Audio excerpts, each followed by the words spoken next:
दोस्तों रिलायंस पावर की बात करें तो स्टॉक के अंदर आज काफ़ी अच्छी तेज़ी देखने को मिली। पिछले कुछ दिनों से स्टॉक बेहतर कर रहा है। इसके बीच में एक्सचेंज की तरफ से क्लेरिफिकेशन मांगा गया था। क्या कंपनी ने सीईओ और सीओओ की नई अपॉइंटमेंट की या नई कंपनी बनाई, इसके बारे में कंपनी से क्लेरिफिकेशन मांगा था। इसका क्लेरिफिकेशन कंपनी ने दे दिया है। सबसे जो बड़ी बात है कि रिलायंस पावर जिसने अब तेज़ी से अपने कारोबार को आगे बढ़ाने के लिए बहुत सारे फैसले लेने शुरू कर दिए। मैनेजमेंट लगातार कोशिश कर रहा है कि कंपनी की जो सारी कमियां उसको दूर किया जाए और आने वाले समय में कंपनी को फिर से ऊंचाइयों पे लेके जाए, क्योंकि एक समय रिलायंस पावर की कंडीशन बहुत ज़्यादा खराब हो गई थी। अभी फ़िलहाल कंपनी पूरी तरह से डेट फ्री हो चुकी है।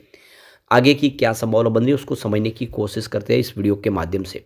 दूसरी तरफ अगर हम जयप्रकाश पावर वेंचर्स लिमिटेड की बात करें तो यहाँ पर भी कुछ पॉजिटिव संभावना बन रही है। सरकार के जो फैसले हैं वो इस सेक्टर के लिए संजीवनी साबित हो सकते हैं। वैसे तो स्टॉक की प्राइस काफ़ी नीचे है। आगे की क्या रणनीति बनेगी उसको समझने की कोशिश करते हैं। कंपनी के क्या फैसले हो सकते हैं, कंपनी आने वाले समय अपने कर्ज को किस तरह से कम करने की कोशिश करेगी, वो जानेंगे इस वीडियो के माध्यम से। लेकिन फ्रेंड्स उससे पहले अगर आप पहली बार हमारे चैनल पे आए तो चैनल को सब्सक्राइब कर दीजिए, एक बेल आइकॉन दबा दीजिए ताकि जब भी नया वीडियो बने पहला नोटिफिकेशन आपको मिले। वीडियो पसंद आए तो लाइक से ज़रूर कीजिए। चलो फ्रेंड्स वीडियो स्टार्ट करते हैं। मैं हूँ आपका दोस्त एस बी दवे और हमारे अपने चैनल ऑनलाइन कमाई में आपका बहुत बहुत स्वागत है। तो सबसे पहले रिलायंस पावर की बात कर ले तो देख सकते हो कि स्टॉक की शुरुआत ही आज पॉजिटिव हुई 46.60 पर। क्लोजिंग कल 46.24 के आसपास थी। इंट्राडे में 48 का हाई बना, काफ़ी अच्छी दौड़ लगाई, लेकिन जो लो है वो 44.55 का। यानी आज के दिन में गिरावट और तेज़ी दोनों तरफ का माहौल बना। स्टॉक नीचे गया लेकिन निचले लेवल से खरीदारी काफ़ी अच्छी लौट के आई। तो 44 के लो पे जो स्टॉक था वो हाई में 48 तक चला गया। एक ही दिन में काफ़ी बड़ा अप डाउन देखने को मिला। अंत में देख सकते हो कि 47.40 के आसपास स्टॉक आपको ट्रेड करता हुआ दिखाई देगा 3:26 पे, यानी क्लोजिंग टाइम पे 2.51% की तेज़ी के साथ। अब इसके बीच में जो बड़ी अपडेट यह है कि एक्सचेंज ने क्लेरिफिकेशन मांगा है कंपनी से कि रिलायंस ने क्या नई कंपनी का गठन किया है और उसके लिए ये जो कंपनी इसके लिए नए सीईओ और सीओओ की अपॉइंटमेंट की है। तो ये मीडिया में जो खबर निकल गया है उसके बारे में क्लेरिफिकेशन मांगा गया था, तो इसका जवाब कंपनी की तरफ से दे दिया गया है। तो कंपनी का कहना है कि 12 दिसंबर को हमसे क्लेरिफिकेशन मांगा गया था। रिलायंस पावर ने एक नई सब्सिडीज कंपनी आरई बिजनेस के लिए अपॉइंट किया, गठन किया और उसके लिए नए सीईओ और सीओओ की अपॉइंटमेंट की है। तो हम ये कहना चाहते हैं कि Reliance any enterprises private limited नाम से, जिसका पहले नाम अल्टोस ट्रेडिंग प्राइवेट लिमिटेड था, ये सब्सिडीज कंपनी गठन किया कंपनी ने और इसके लिए Shri Mayank Bansal as chief executive officer appoint किया और श्री राकेश स्वरूप जो सीओ ऑफिसर होंगे, ऑपरेटिंग ऑफिसर, इनकी अपॉइंटमेंट की है। और ये बात बिल्कुल सच है। और उन्होंने ये भी कहा है कि जो मीडिया में स्पेकुलेशन लगाए जा रहे हैं उसके बारे में हम कुछ कह नहीं सकते। स्टॉक की जो प्राइस बढ़ी है उसके बारे में हम ये नहीं कह सकते कुछ भी, लेकिन खबर जो है ये सच है कि हमने नई कंपनी बनाई है और हमने 2 नई अपॉइंटमेंट भी की है। अब जैसे कि गवर्नमेंट इस समय पावर सेक्टर को लेकर बहुत ज़्यादा संजीदा है, काफ़ी बड़े निवेश की यहाँ पे गुंजाइश दिख रही है। तो आने वाले समय में नेक्स्ट डिकेड में करीब 42 ट्रिलियन रुपीज़ के निवेश की ज़रूरत पड़ेगी, क्योंकि इलेक्ट्रिसिटी कंजम्पशन लगातार बढ़ रहा है। उसको पूरा करने के लिए काफ़ी भारी भरकम निवेश की ज़रूरत पड़ेगी। सरकार ने 500 गीगावाट का गोल सेट कर दिया है 2030 तक के लिए, जिसमें आप देखें तो जो इंफ्रास्ट्रक्चर है उसको मजबूत करना होगा। इलेक्ट्रिसिटी डिमांड को पूरा करने के लिए बहुत कुछ करना होगा। तो यहाँ पे करीब 85% कैपेक्स जो डायरेक्ट पावर जनरेशन के लिए खर्च करना होगा, जिससे जो इंडिया की इलेक्ट्रिसिटी ज़रूरत है उसको पूरा किया जा सके।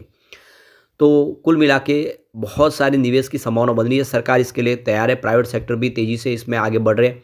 यानी जितनी बिजली का निर्माण होगा वो सारा का सारा यहाँ पे इस्तेमाल होने को बिल्कुल तैयार है।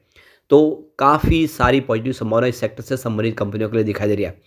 अब यहाँ पे आने वाले 5 सालों में करीब 250 गीगावाट के पावर जनरेशन कैपेसिटी को और इंस्टॉल करना होगा, जिसमें रिन्यूएबल रिसोर्सेज भी होंगे, बैटरी स्टोरेज होंगे और दूसरे अदर सपोर्टिंग इंफ्रास्ट्रक्चर के लिए काफ़ी बड़े खर्च की जरूरत पड़ेगी। आने वाले 5 सालों में भारी भरकम खर्च होने वाला है।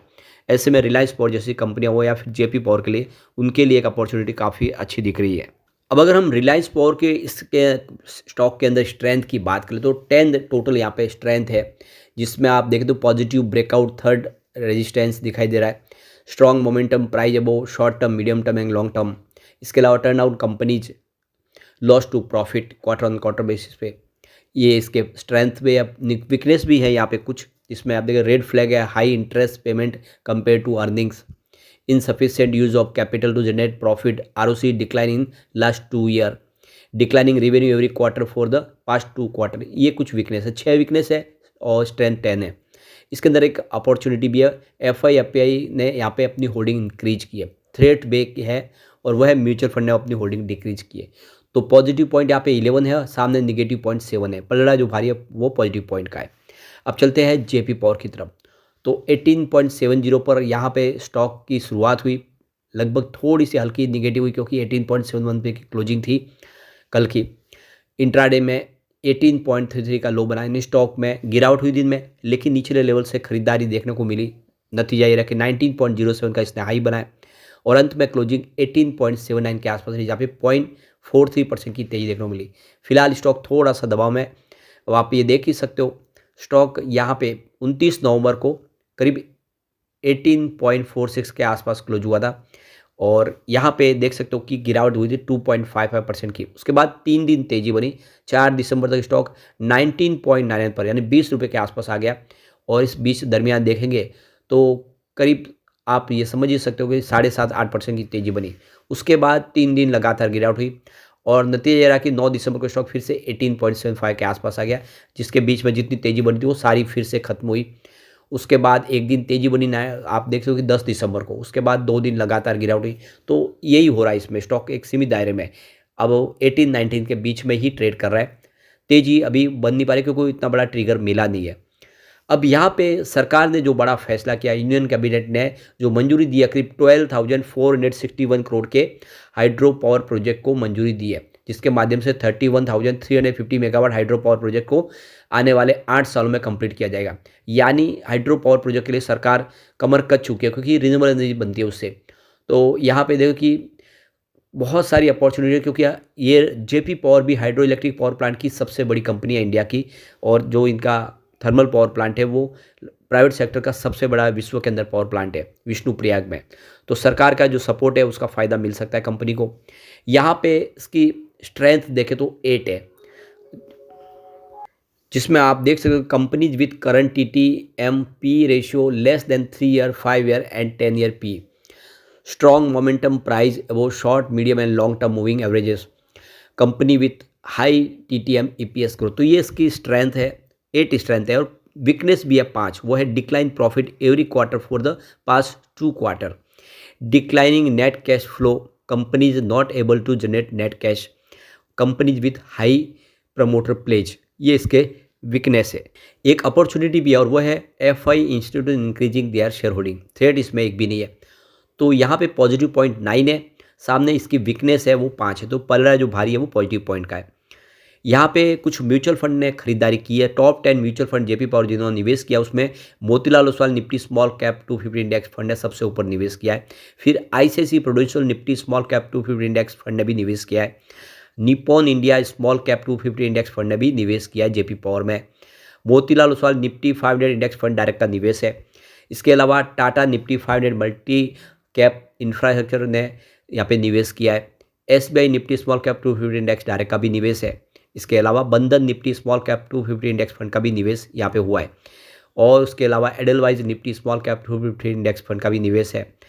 Grow Nifty small cap 250 index fund का भी यहाँ पे निवेश है। और HDFC Nifty small cap 250 index fund ने भी निवेश किया। तो बैंकिंग म्यूचुअल फंड ने काफ़ी अच्छा निवेश किया है और एक शुभ संकेत है। लेकिन फ्रेंड्स, कोई भी इन्वेस्टमेंट करने से पहले अपने फाइनेंशियल एडवाइजर से एडवाइस ले ले या अपना खुद का रिसर्च करें, क्योंकि मैंने वीडियो आपके एजुकेशनल पर्पज़ के लिए ही बनाए। वीडियो पसंद आए तो लाइक से जरूर कीजिए और चैनल को सब्सक्राइब कर दीजिए। Thank you friends.